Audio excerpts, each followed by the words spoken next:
Just lead the charge and we'll follow your lead. Welcome to Prepper Talk Radio. And the voice you just heard there, that's Jeff Kirkham of ReadyMan, who's our guest today. I turned on the mics and didn't let him know that we are live now. So thank you for joining us at Prepper Talk Radio here at K-Talk AM 630. And you are hearing my voice this morning instead of Scott's to kick us off, as Scott is sick this morning. So life happens to everybody, and especially to us today. Our guest was also meant to be John from survival-medical.com. Go check out their website. And but he has to deal with a forest fire up at his neck of the woods and on their family's ranch, having to move cattle. And man, life happens, doesn't it, Jeff? Life happens, yeah. Imagine that. The irony of we're talking about first aid today, and people are sick and out fighting fires and doing the good deed. Yeah, absolutely. That's absolutely true. And I know that with me and my family, life happens. And Scott was telling me some things that are happening with his family. Man, we just don't escape it, do we? I mean, it happens to everybody. And we appreciate you joining us this morning and listening to our banter. This is the way I like to kick it off, rather than just jumping right into the subject. But we'll just jump right in. Like Jeff said, we're going to talk about first aid. Kind of a boring subject. Hopefully we won't make it terribly boring. And maybe it's boring because you haven't learned from the right people, right? Mm-hmm. First aid is one of those. It's really boring until you're faced with it, and then it's absolutely terrifying. Absolutely, that's a great comment. And let me kick it off. And I think I've mentioned this experience of mine before. When I was about 17, I was doing a lot of rock climbing up AF Canyon. Had just come off the wall and heading down the canyon, and we had heard some brakes screeching and a crash. And so we jumped in my truck and headed down the canyon, and didn't see anything, turned around, and the next thing I saw was a guy staggering on the side of the road. It looked like he was drunk, but he was obviously injured. And he's bleeding, and, I'm 17. I have no idea what I'm doing. We pull over, and these guys were obviously drunk and had crashed their truck off the road. One guy had gone through the windshield, was sitting on top of the engine block. The hood was gone. Holy cow. And the other guy had gotten out and was staggering down the road, obviously trying to find help or something. And I stood there, and I was in shock myself. I had no idea where to even start at that situation. And my call out to all you callers is, you listeners, is to call in with an experience similar to that. And so that gave me the motivation to go get my EMT certification. So a few years later, after that, I still had the deep desire to know more about what to do in a situation like that. And so I went and got my EMT certification, and it's still, that knowledge still lingers with me today. Now, so that's where my level of expertise comes from today, and talking to you about first aid and first response, first responders is the term. What about you, Jeff? I started out, in ReadyMan, first aid and initial response, or first respond is a big part of what we teach, because it's one of those things of it's responsibility. If you're going to, most of our folks out there are firearms enthusiasts, and so we like to say, hey, if you're gonna carry firearms, you need two ways for trauma. You need one to cause trauma, which is your firearm, and then you better have a first aid kit with you, or an IFAC, individual first aid kit with you, so that you can help that trauma. And that's just good responsibility. So when I started down the path, I actually, in the Army, in Special Forces, we get quite a bit of first aid training, and it's been interesting to watch the first aid training over the years has changed. From, I joined in the late 80s, and then just retired here a couple years back. And it was really interesting how the war has changed a lot of stuff. So my training was, I got my civilian EMT certification, and then, of course, the Boy Scouts before that. Right. And then I got my EMT certification again when I was in the Army. So I was nationally certified and Utah certified, and then went through pretty heavy trauma training through the Army itself. Which ultimately is interesting to see how things have changed now. The protocols have changed now. We're smarter now than we were then, I think. And really the biggie is we used to make things incredibly complicated, and the reality is there's no reason for it to be that complicated. And we really ended up simplifying a lot of stuff. And so it's nothing to really be that scared of, especially if you're a first responder out on a car wreck or like what you're saying, mountain climbing or something like that. Yeah, absolutely. And like we've spoken before, with your tourniquet, things have dramatically changed in that realm as to how to treat patients, how to treat victims, as well as CPR. Yep, absolutely. Yeah, the old myths about the tourniquet, for the folks that are listening that don't know, I'm the owner and I'm the inventor of the RATS tourniquet, the Rapid Application Tourniquet System. And I developed that based off of stress. When you're scared in the dark, your fingers don't work so well, and so I was tired of the one we were being issued, and so in a burst of ultimate ego, I was like, well, I'm going to make something better. And about 4 years later, but the old myths with tourniquets have finally subsided, and actually some of my biggest customers are police officers. And as a matter of fact, we just had a save last week in New York City. We had an NYPD officer was responding to a gal that got hit by a train of all things. And I saw your Facebook post on that. Took her, she ended up losing her leg, but the responding officers were there with the RATS and were able to put it on there. But awesome. Those old myths about if you use a tourniquet you're going to lose the limb and all this stuff, nothing could be further from the truth. There's zero. That's an old urban myth that keeps coming back from the Civil War. It's absolutely not true. Okay, we've got a caller here in line 3, and it says it's me. So let's see who this is. Hang on, let me push the right button here. And yes, go ahead. I have two questions for you. One, so as far as medical and evolution on first aid and things like that, I've got an old British SAS survival book. I mean, is that something that I need to kind of update, or is that something that should be able to get us by if something were to go wrong or we find ourselves in a situation? You familiar with that, Jeff? Yeah, if you get on there, the latest stuff that I'd go over, and there's a plethora of information that are out on the internet, but if you look at the current, if you're talking about trauma, which if you're talking about your SAS book, it's probably pretty close to that. If you're talking about trauma, you want to go to TCCC or TCCC, Tactical Combat Casualty Care, and look at what their guidelines are, their latest guidelines. Anything that's current, just look at the date on it, 2015-14. Will be a great reference for you. Beyond that, if you're talking basic first aid, if that's what's in the book, your basic first aid really hasn't changed when you start talking like splints and pressure dressings and, Controlling and stuff bleeding like and that, so forth. controlling the bleeding, CPR. CPR changes about every 2 or 3 years because they can't seem to make up their mind on what's right and what's not right. Now, you aren't saying that because you're special forces and kind of have a little ego battle with British SAS, are you? No, absolutely not. Actually, the Brits and the Americans, we actually share information quite a bit. The British were actually, if I can throw the Brits a bone, the Brits were actually ahead of us in documenting how their soldiers were dying, right down to where the bullet or the blast was on their body and what was done, and they have this huge catalog that's a wealth of information that they were actually ahead of us. Like World War II? Or? No, the latest conflict in Iraq and Afghanistan. Wow. Okay. Yeah, and it's changing the way that we're looking at body armor. It's developing new body armor based off of the ratios on that stuff. So, no, actually, the Brits are probably a little bit better at putting that information together. Great okay, question. and I have Thanks, one Jason. last. Thank you. I have just one quick last question. I was raised old school in the Boy Scouts, and I was always taught that if you put a tourniquet on someone, you need to write the time, TQ, and the time on somebody's forehead for first responders. Is that still standard procedure so the first responders know how long that's been on? Yes, absolutely. That's one of the protocols with a tourniquet is you put the time on there because, depending on who you ask is how long that tourniquet can be in place.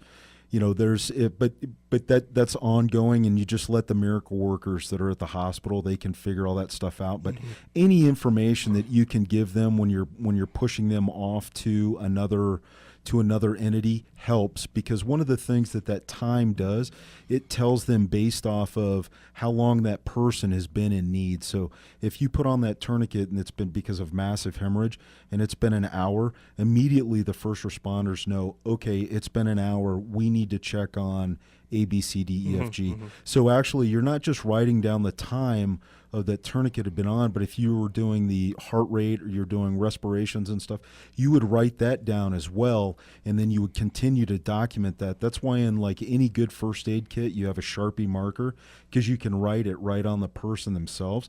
And then if you see cascading signs that are happening, or you're seeing a decrease in heart rate or whatnot, that's invaluable information for the first responders when they come out and they're because now they know to start looking for leaks somewhere else or something else is going on.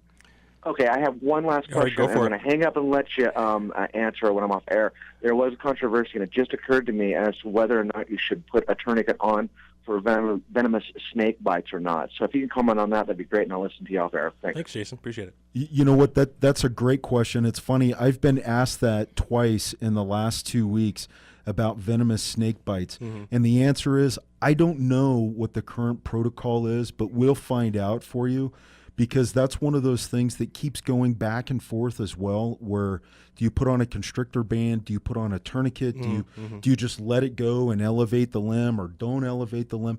And so we'll find out, and we'll get back to you, because that's a great question, because we're in the middle of summer out here in Utah, and as everybody knows, we've got rattlers running around. Yeah, that leads me to another question as well. Excuse me, on the tourniquet. I guess previous protocol was also, okay, loosen the tourniquet every so often to order to restore some flow, and then tighten it back up. Is that still a viable way to use a depends. tourniquet? There's depending on who you talk to, and that's where I'd go to the latest on TCCC. At one point, they were saying put on a tourniquet, put on a pressure bandage, and then transition to a pressure bandage from the tourniquet, because you can have massive hemorrhage where you're not necessarily where you've cut the artery. So you've a leg has been shredded in a roadside blast or something like that. So at that point, one thing that first comes to mind is, okay, use pressure points. Use at veins, arteries, and so forth. Now, would the tourniquet replace that procedure? Yeah, see, what was happening was in the early days of the war, the old protocol was use a tourniquet on the last resort. And then what was happening was they were trying to use pressure points on guys while they were putting on pressure bandages. The problem is when you're putting on a pressure bandage, you have to wait for a little bit of time to figure out if that pressure bandage is being effective.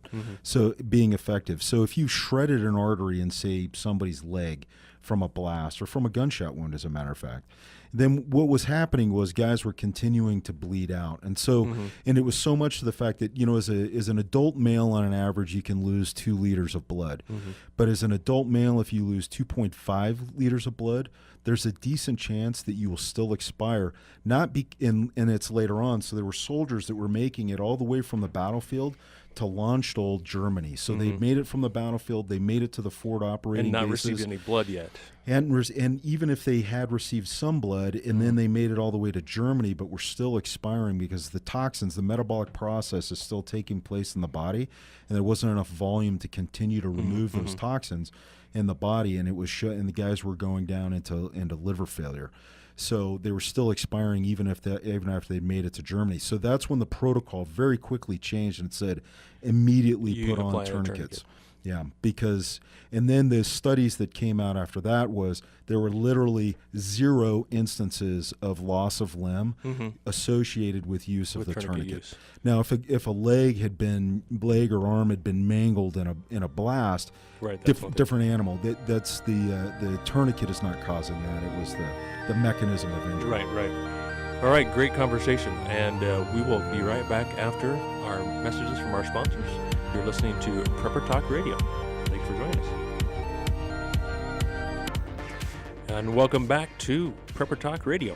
And also, we have a new website. It's ktalkmedia.com. K-Talk News and Weather page is, I guess, always accurate and current. And so it's a great source for our weather news, and also the community calendar. Check out the community calendar page. And it's I want to remind you that this is your community. This is your calendar. You can upload nonprofit and free community events to the calendar. If you have any questions, give us a call here at the station. And thanks again for listening and coming back to Prepper Talk Radio, where we are talking about first aid. I've got Jeff Kirkham from ReadyMan with us. Thanks for having me. Yeah, thanks for coming and filling in for both Scott and John. Otherwise, I don't know what I'd do with myself. But why don't you take a quick minute here, Jeff, and tell us real quick about ReadyMan, what you guys do. Sure. On ReadyMan, the site is readyman.com. We're very active on Facebook. We do live feeds where we go over everything from police EDC to, I think this week we're going over EMS, EDC to, cool. And it's live feed. We do gear reviews and stuff, and quite a few videos there. And then we have the private side that's for members only. So we're online instructional training content. So we go over everything that has to do with emergency preparedness. And then we also do live training locally here in Utah as well.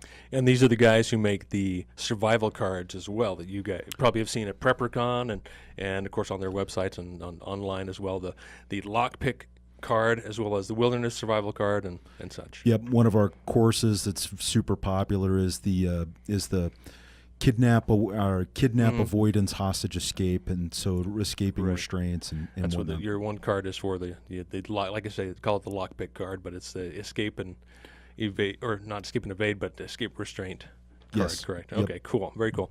So we're back talking about first aid, and Jeff brought in this really cool patch. Why don't you tell me about what this ratsmedical.com, this patch you've got here? So we just released this, as a matter of fact, and it's actually you can find it at the ReadyMan store, so readymanstore.com. And what I wanted to do is, everybody's big on these morale patches, so they've got the funny PVC patches that's got clown faces and cool commando stuff, and politically incorrect statements. Yeah, politically incorrect statements. So I was looking at that, and I got a couple buddies that like to put it up on the headliner of their vehicle, and because I'm constantly reminded I'm a very utilitarian type person from my business partner Evan, and so in the spirit of that, I thought, well, I'm going to do a morale patch where people can actually use it. And so what I put together was, I talked to police and actually quite a bit dispatchers that when you call 911, what is the paramount information that they want? And so what I did was I came up with a list of 9 things, and this is very similar to the 9-line medevac request that we use in the military. And then so it's 9 things, and it's entitled very simply 911 request. And it just goes down the thing. So if you're scared and you're calling this in and you're not quite sure, what this is set up to do is help kind of calm you down and know what to expect for the answers that they're going to ask you. Sometimes we don't hear very well when we're under stress, so it's a visual thing as well as if you're talking to the dispatcher. That's a great idea, and one thing I really want to talk about, and I've got a caller on hold here, and I'll get to you in just a second, but I want to talk about, when should you call 911? I mean, when's it appropriate, when to not really worry about it? But let's go ahead and take this caller. He has a question about walkie-talkies. Okay, go ahead, caller. Levi, you got a question for us? Yes, gentlemen. For the money, what kind of walkie-talkie should I get? That's a good question. What are you wanting to do with it? What's your purpose? Well, hopefully you never have to do anything with it. But okay, so you want them mainly for emergencies? Is kind of what you're. I guess emergencies and say on the road travel. Mm-hmm. Well, my first recommendation is get us a simple, inexpensive FRS radio, the kind you can get at Walmart or wherever. They're good for a couple of miles, and you can get more powerful ones up to 5 miles. So that would be my first recommendation. Otherwise, I would say go get your ham license. And I think if I can throw in here too, based off of what your pocketbook looks like, a great option is the Rhino that's by Garmin, because it's a GPS and it's a radio, and you can actually ping each other and send your coordinates. We actually ended up using those about a year or so ago. We were elk hunting, and we had brought the Rhinos so that we had comms, and it turned out we got hit by a freak snowstorm, and one of our members of the hunting party got separated, and we ended up using those quite a bit, and it made a difference. So the Rhino is a great option. And then beyond that, these little small talkabout radios, Motorola's obviously, I mean, they're Better king of the brand. mountain when it comes to when you're talking about radios, two-way radios. And Motorola's a great option. But these little walkabout radios, they're small enough. They're not pushing a lot of juice, so you may have to get some high ground, but they're small enough you'll actually carry them. So you're not going to, I mean, it's just not realistic to say that you're going to walk around with like a military-grade radio because they're big, heavy bricks. Who wants to carry that junk? But these little walkie-talkies or walkabouts, they're a great option as long as you can get a little bit of elevation to talk to somebody. And and there's 20 plus stations plus all the additional security levels on there, whatever you call them. Yep. And so you've got a lot of options for talking, and they're very inexpensive. There's also a brand called, if I'm going to say it correctly here, Baofeng. It's a Chinese brand. They're very inexpensive, and we have some for PrepperCon, and they're only like $30 a radio, and they're about 5 watts too, so they're pretty powerful radio. So in 5 watts, I mean, you're pushing enough juice as long as you can get a little bit of elevation. Here in Utah, we've got some terrain difficulties that come in, but definitely a good option. But, you can also do the tin can and string thing as well. That does work. It's a little bit short on its range, though. Yes, you have to have a lot of string there. But thanks. Did that answer your question for you? Oh, could I get you to spell that, Rhino? Yeah, Just R-I-N-O. R-H-I-N-O. Yeah. Yeah, by Garmin. Garmin, If you go to Garmin and you look at that, that's a two-way radio that you can project out your points and see where your buddies are if you're out hunting and stuff like that. Yeah, and most of these radios are line of sight, so they may not make it over a hill or a mountain or through a building. So just keep that in mind. How much are those? They're expensive, couple $100. Yeah, they're a couple $100, $250. But if you're a hunter or fisher or something, I mean, it saved our bacon on that elk hunt that we were on a couple years ago. So all of a sudden, a couple $100 is not worth too it. much. Yeah, and absolutely. Thank you very much for your call. Take care. All right, let's get back to this, your patch here, this 911 request. So essentially, the things that 911 is probably going to ask you if you call 911 for an emergency. And it was really as interesting as when I was talking to a dispatcher, she had an interesting take on it. And, first and foremost, so I actually ended up rewriting this a couple of times because there's the information that I thought was important that I started with, and then I talked to some cops, and they went over this information they thought was important, and then I was like, well, who's taking this information? The dispatcher. So let's talk to a dispatcher and see what they say. And so, they were like, hey, first and foremost, the most important thing they need is, where are you at? Because if your phone goes dead, they know there's an emergency, and they know they need to send somebody to that point, which is not what I would have expected, but it makes a lot of sense. That's usually their first question, isn't it? Right? I mean, they say, where are you? 911, what's your location? Yep. So address, landmark, mile marker, whatever that is. So keep that fresh in your mind. Oh, when you're panicking, my husband's bleeding out or whatever. Keep in mind, okay, this is our address, so they can get there quickly. And remember too, like you call 911, EMS overlaps with the police, and so they don't know if it's a bank robbery or they don't know if it's a car wreck or so the location, at least they'll be sending somebody if your phone goes dead. And then the next one, interesting is, are the patients still breathing? And so that tells them immediately we've got to dispatch EMTs or paramedics versus necessarily so sending really a high police priority officer. questions come very first. Exactly. And then how many people are injured? And so, and this is obviously is set up specifically for first aid, for the questions that you'd go down, not set up for if there's a bank robbery or something for police. So number of injured. So immediately they need to know, are we sending one ambulance or are we sending 3 ambulances?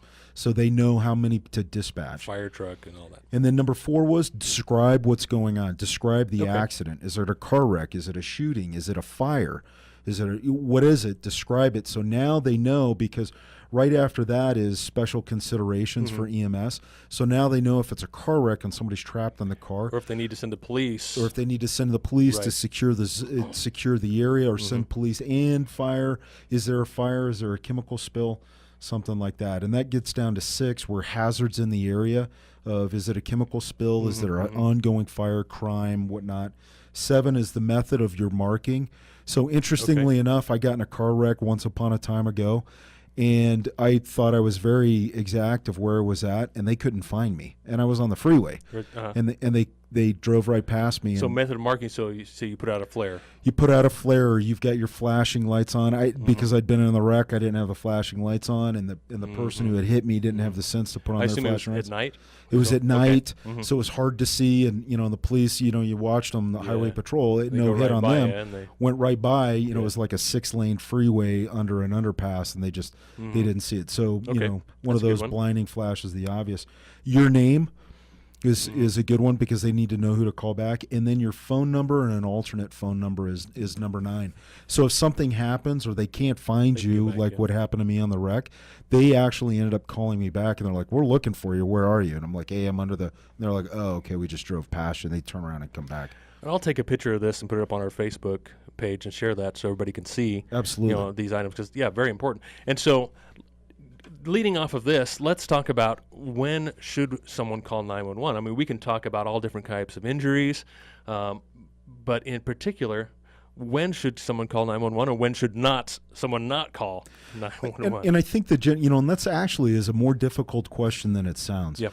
But the rule of thumb is an emergency. Mm-hmm. If it's an emergency, you need to call 911. Now, if you've got the bleeding stopped and you can drive to the hospital because the hospital's right around the corner, it's faster for you Yep. getting to the hospital than it is you calling the ambulance to come and respond. Yep. But if you've got, like a guy like me, I'm a good-sized guy, I'm over 200 pounds. If I have a heart attack and my wife is in there, guess what she's not gonna be doing? able to- She's not dragging me over to the vehicle and putting me in the vehicle. Do you know what I mean? Call 911. And so it's 911 is one of those things where it's an emergency, and actually the dispatchers are really good at asking and ferreting out those questions from you to determine if this is a true emergency, or if they need to say, hey, get in a vehicle and just drive to the hospital. And from my experience is that in talking with some of these dispatchers, they're very kind. They're very nice. They're more than happy to talk to you. They don't want to hear you calling because you dropped something behind the couch. No. Those types of stupid, silly things, which you hear about all the time online. Yes. People calling 911 for really bad reasons. But if you are legitimately concerned, don't hesitate to call 911. Yep, They call will be 911. happy That's your to deal with that's you. your tax dollars at work there. But and then just like what you said there, show responsibility. Just because you can't go to the store or something's not a reason to call 911. I mean, don't abuse it, because it's one of those things that everybody owns it, because we're all paying into the kitty for that service so that we can all help take care of each other. And the firefighters and paramedics who will respond to your call, not only is that their job, that's what they love, that's their passion. And so they are more than happy to show up even for a false alarm, to say, that you did the right thing. If you're concerned, don't feel bad about calling us because you were legitimately concerned. We're happy to help. That's been my and on the flip side too, we say don't call them for something that's ridiculous, but also if you're an older person and you've fallen down and you can't get up, I mean, boy, is there ever a time to call 911? I've got my uncle, my dad's cousin, so I guess that's an uncle once removed or something. He fell down. He's a former police officer. Unfortunately, he didn't have his phone on him, but he fell down outside his house and ended up passing away. He's an older gentleman. He ended up passing away because he was out exposed to the weather, all night, and so that was pneumonia and did him in. So obviously, you fall down and something like that. Boy, that's a great time to call those guys. Yeah, and that brings into play one thing that's called mechanism of injury, which is one thing I wanted to discuss today. Is that okay? What actually happened? Was it a car wreck? Did you fall off a ladder? Did I just get a cut, or did they have a heart attack? I mean, what was it that actually happened that may necessitate you calling 911? If there was a car wreck, okay, that's probably a no-brainer. Let's call 911. If someone is sitting down and maybe has a heat exhaustion or maybe heat stroke, okay, then it's questionable. Do we call 911? Heat stroke, yes, call 911. Heat exhaustion, not necessarily. So those are a few things I wanted to talk about as we come up onto this next break. Talk a little more specifically about particular incidents or things that you would want to call 911, or what you would do in that emergency. In particular, first thing is, kind of Jeff alluded to, is scene safety. Out there on the freeway in the middle of the night, it's all dark. You don't have your flashers aren't working. That's a pretty dangerous scene. So what's the first thing we do on a scene like that to ensure our safety? I mean, other than have a flare like we mentioned. Well, and I think that's where common sense comes into play. If you're talking about a car wreck, we want to make sure that all of our senses are aware. First and foremost, if we're stopping for a car wreck on the freeway, immediately the most important thing is don't cause another car wreck because you're stopping to render aid. Don't create another accident because you're trying to do a good thing. So we can't throw our common sense out the window. And then when you get off the freeway, you get all the way off the freeway and turn on your flashers so that other people know what's going on. So again, take care of yourself. Don't add to the problem. You want to subtract from the problem. And here's another thing I wanted to mention is the same situation at night. If you see someone pulled over and someone has pulled over to help them, don't necessarily think, oh, I don't need to pull over and help, because you may have more resources, but also that additional light, those additional flashers are going to attract more attention and provide a little more level of safety for those people as well. Absolutely. So the more that you're there, there may be a good citizen that pulled over, but he may not have a headlamp or a light or something like that for stuff that we should have in our EDC or everyday carry for our vehicles. Absolutely. And here comes our music, and we will see you after the break again. Prepper Talk Radio, thank you very much for joining us. All right, coming back from break, you're listening to Prepper Talk Radio here on K-Talk AM 630. And we were briefly talking about scene safety. And my final comment I wanted to make on that is don't put yourself in danger just to try and help out. And that's really what this means by scene safety is, yes, we want to try and help, but if it risks our own lives, it's probably not worth that effort. So make sure your scene is safe, whether it's... And I think what you mean, just to clarify, is by risking our lives, we end up risking other people's lives. So like all of a sudden there's a car wreck and we slam on the brakes to help a car wreck on the other side of the freeway, and we end up causing a 5-car pile up on our side of the freeway. You haven't done any good. You've caused problems. You made it worse. So. Yeah, absolutely. All right, so let's transition to. We wanted to talk a little bit about shock, about trauma, about different recovery positions. When you come up on a scene, you have to do a little bit of triage. If there's more than one person who's injured. So first of all, let's talk a little bit about triage and how you determine. I mean, this obviously takes some practice, and that's where medical professional comes in. How can we simply and basically triage individuals to say, okay, this person's more important at this particular moment than another? And position has changed quite a bit over the last 20 years. It used to be that they were in neutral C-spine alignment. They were laying on their back. You did the chin lift, jaw thrust position.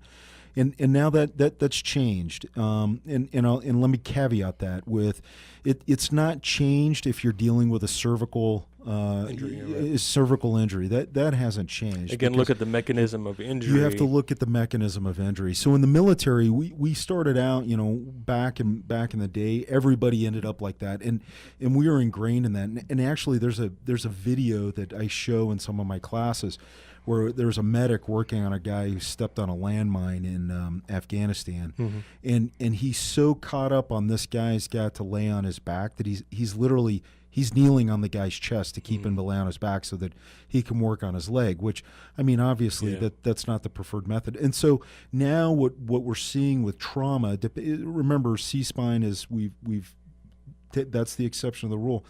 We're seeing now that we're actually letting the patient dictate to us. And typically what we're seeing and where we're moving people is on their side with their head on their arm, kind of like how probably a lot of you guys sleep out there. Because if the patient is in a relaxed position, then all of a sudden life has just gotten easier. It allows them to relax a little bit, talk to us, give us the information. A lot of information that you find out about an injury, the person is telling you where it hurts, what happened, and all of that stuff. If they're fighting you because they can't breathe based off of their positional alignment, or, you know, in the old days we used to say if a gunshot wound to the chest, you would lay them on the gunshot side. Now, I don't know how many of you guys pressure on that to keep it from bleeding. Well, actually, it was so that the lung that was bleeding would pool on the bottom, and it wouldn't affect the good lung, with your two lungs. Well, I don't know about you, but if you've ever had a broken rib, guess which side you're not laying on? Yeah. You're not laying on that side. Now, there are a standard protocol, I guess you would call them, for the shock position, recovery position, that I think everybody needs to know.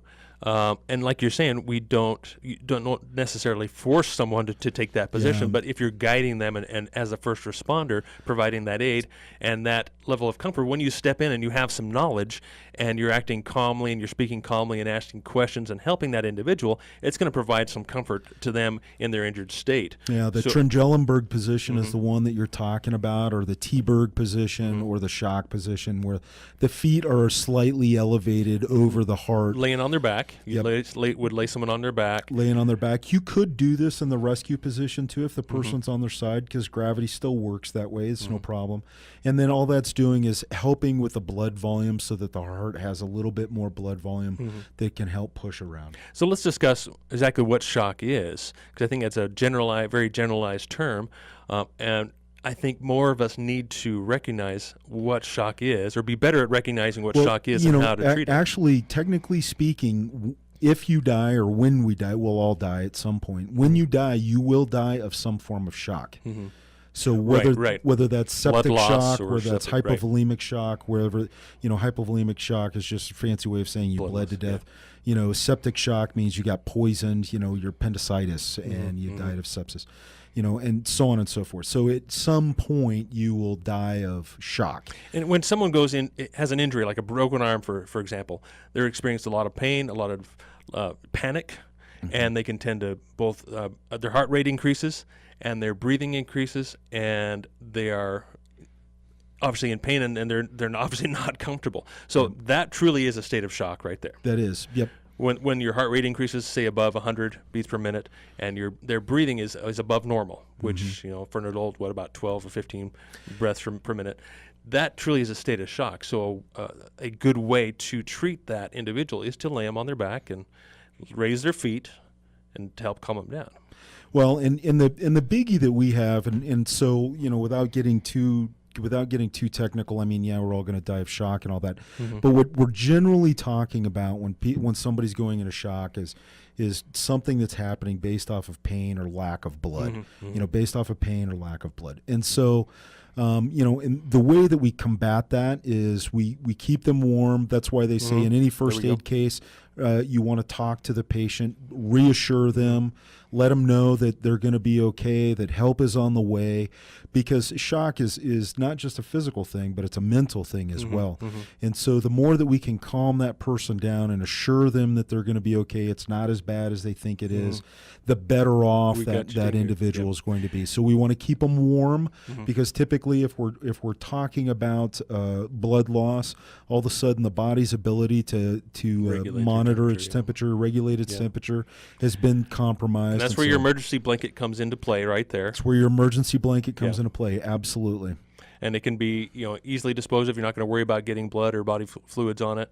And it does provide a level of comfort to have someone wrapped in a blanket of sorts. But like you're saying, absolutely. You wouldn't think even in a warm temperature, warmer climate, like in the summer, well, they don't need a blanket. It's warm out here. I feel warm, so they must be warm. But that's not necessarily the case. And we found that was happening actually in Afghanistan, where guys were getting injured, guys and gals were getting injured due to blood loss, that all of a sudden it was like, hey, hypothermia is a very real thing. And you're talking Afghanistan in the summer, where it's 120 degrees down in southern Afghanistan.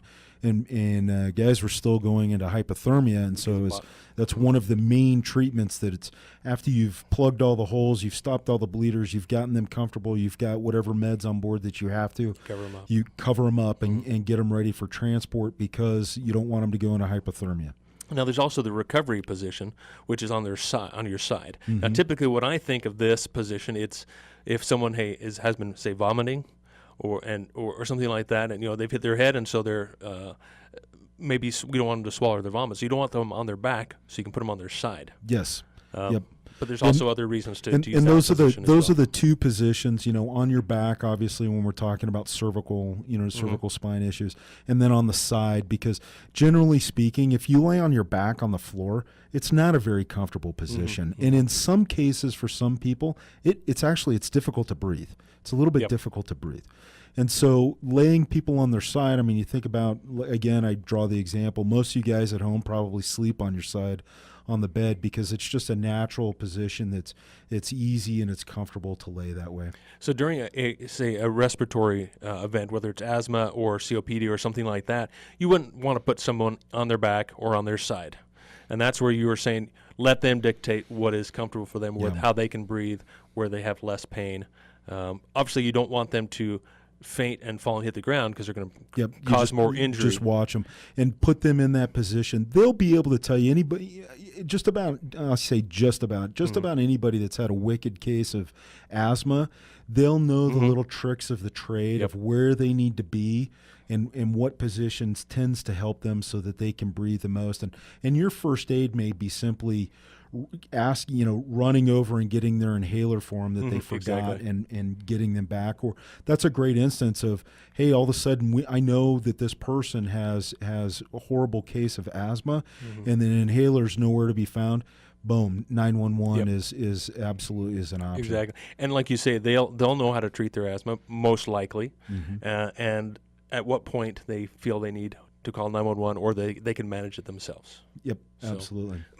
Have great points. All right, so talking a little bit more, I guess, about mechanism of injury. We're talking about your, like saying, the C-spine, whether your neck's been injured, your back's been injured, in what position to put them. And same with kind of breaking, if you have a broken bone or such. That's not necessarily a situation when you would move someone or move that limb, or you would kind of splint it in place. And we can talk more about that as we're coming toward the end of the show here. But that's something that's very technical that I tend to stay away from. You do need to be aware of the mechanism of injury. If it's a car wreck, most likely they're going to have a compromised spine. They can, and it's really sobering. There's some great videos that are out on the internet where it shows people in car wrecks without their seatbelts on, and what happens. There's one that's gone viral right now. There's a guy that gets out of his handcuffs in the back of a police car, and the police car, he's being a jerk, and he's trying to light the seat on fire in front of him. Police car ends up getting in a wreck, and this guy goes out the back window during the wreck. It's like 1 second he's there, and the next second he's gone, like Houdini. So now all of a sudden, when you start talking about mechanism of injury, boy, think about the possible injuries that guy sustained. But a vehicle that's moving fast enough, I think the vehicle ended up rolling the police car. And all of a sudden he's bounced out the back window, and away he goes. And you watch some of these other videos where people get into wrecks. You don't just go forward. You end up doing like the pachinko machine inside of the vehicle there for a little bit. So now, and most of us don't carry around seat collars, cervical collars to put around someone's neck, nor really know how to use those properly. So the best, in my opinion, best way to treat that is just to support their head, to support their neck with your hands until the professionals get there. Yeah, and you can ask people if they're like, man, my neck really hurts. Okay, that's what we call the blinding flash of the obvious of, hey, maybe something's going on here with the C-spine. Don't want to manipulate that thing around too much. If you got broken bone that's in there, it only takes one of those little pieces, a little movement that can cut some nerves, and as well, don't let the individual move their neck around. Be there to support it. Be there to hold that in place and until they can have an actual C-collar. Now, another question that came up here is about smelling salts, about ammonia, those types of things. If someone were to faint or pass out or something, Sure. Is there any benefit of that? I mean, what's the reason for smelling salts? Sure. Actually, that's a great question. You can use smelling salts to wake somebody up, and on the flip side, if the smelling salts are not waking them up, then this person's got an issue. It's like, whoa, if this isn't working on them, we've probably got a head injury, or we've got something else that's going on that shut down their sense of smell, which is one of the 12 cranial nerves, and one of them is smell, obviously. And so when you're going down and you're checking to make sure if this guy's got a brain injury, if they can't smell and they're not waking up and they're unconscious, boy, all of a sudden it's like this has gone really bad. It's a great time to say, hey, 911. How about if someone's in shock? It won't necessarily pull them out of shock, but will it? If you're eliciting again a response, I guess, from that in their shock, if they're having some kind of reaction to it, you know that they are not necessarily have a more serious injury. Is that kind of also? Yeah, absolutely. It's one of those. It can be an indicator, and that's when the EMS arrives. You can say, hey, I tried smelling salts on this guy and it's not working. They're out. She is out based off of whatever that mechanism of injury was, and that's a big clue to them. Say, okay, we've got a head injury, or we've got somebody that's crashing on us because of blood loss or something else. Exactly. So when you come upon an emergency, there are certain questions and certain things that a first responder should do, and one of that first things is, obviously you look at the mechanism of injury, but then you go and say, hey, buddy, are you okay? Yep. I mean, these are things that you practice as an EMT and so forth. It seems level of consciousness. Exactly. Yep. And just to say, okay, what hurts? Ask the basic questions as you approach, the individual, and say, hey, my name is so and so.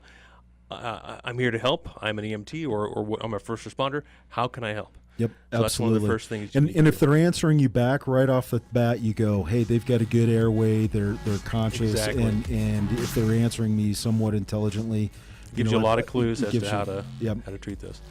Well, thank you very much, Jeff, for joining us. It's been a good conversation, and my pleasure. Thanks everybody else for listening to Prepper Talk Radio here on K Talk AM 630, and we are out of time once again, and we will see you again next week.